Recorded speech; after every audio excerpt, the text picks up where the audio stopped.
2009년 12월 27일 9년 전 한국전력공사는 아랍에미리트 원전 수주 소식을 알렸습니다. 우리나라 원전을 해외 수출한 최초의 사례인데요. 당시 정부는 이를 기념하기 위해서 12월 27일을 원자력의 날로 지정했습니다. 올해 8번째 기념식이 열렸는데 원자력계 분위기는 9년 전과는 조금 다른 분위기입니다. 원자력의 날 기념식 현장에 나가 있는 취재기자 연결해 보도록 하겠습니다. 두혜민 기자. 네, 서울시 서초구 JW 메리어트 호텔입니다. 8번째 원자력 안전 및 지능의 날 기념식이 진행 중입니다. 원자력의 날은 지난 2009년 한국전력공사가 아랍에미리트 원전 수주에 성공한 것을 기념하기 위해 지정됐습니다. 당시 한전은 아랍에미리트 원전 건설 사업 수주를 계기로 앞으로 열릴 약 1,200조 원대의 세계 원전 시장을 선점하는 원전 수출 최강국으로 부상할 수 있도록 총력을 경주할 것이라고 밝힌 바 있는데요. 9년이 지난 현재 국내 원자력계의 상황은 그리 녹록지 않습니다. 문재인 정부가 원자력 발전을 감축하는 이른바 탈원전 정책을 추진한 영향이 크다고 할 수 있겠습니다. 지난 6월 한국수력원자력이 월성 1호기 폐쇄와 신규 원전 건설 백지화를 결정했습니다.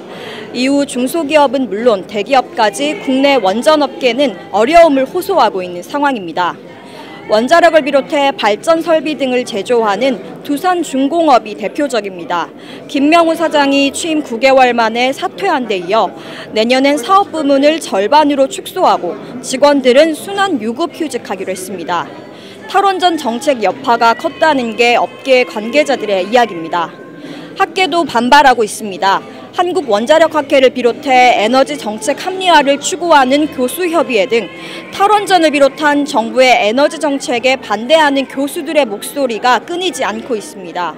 원전업계와 학계에서 정부의 탈원전 정책에 대한 우려의 목소리가 계속해서 나오고 있지만 이런 갈등을 풀어야 할 정치권 역시 제 역할을 못하는 상황입니다. 자유한국당은 최근 탈원전 반대 및 신한울 3, 4호기 건설 재개를 위한 범국민 서명운동을 시작했습니다. 하지만 정부 여당은 탈원전은 거스를 수 없는 세계적인 흐름이라는 점을 강조하며 정책을 추진하고 있습니다. 한 여당 핵심 관계자는 야당이 에너지 쇠국에만 몰입하고 있다고 말하기도 했는데요. 여야가 갈등을 풀기는커녕 오히려 증폭시키고 있는 양상입니다. 정부의 원전 정책이 원전 해외 수출을 이뤄냈던 9년 전과 달리 급변하면서 올해 원자력의 날 기념식은 에너지 전환과 미래를 준비하는 원자력이란 주제로 진행됐습니다. 정부 관계자와 원자력계 관계자 등 약 300여 명이 참석해서 원자력의 새로운 역할과 방향을 모색하고 원자력 산학연 관계자들의 노고를 치화하는 자리로 채워졌습니다. 오는 2019년이면 UAE 원전을 수주한 지 꼭 10년이 됩니다. 지난 10년 세월 동안 우리나라 원자력계가 한 걸음 더 나아간 것인지 정부는 물론이고 업계, 학계, 정계가 모두 냉철하게 되돌아봐야 할 필요가 있겠습니다.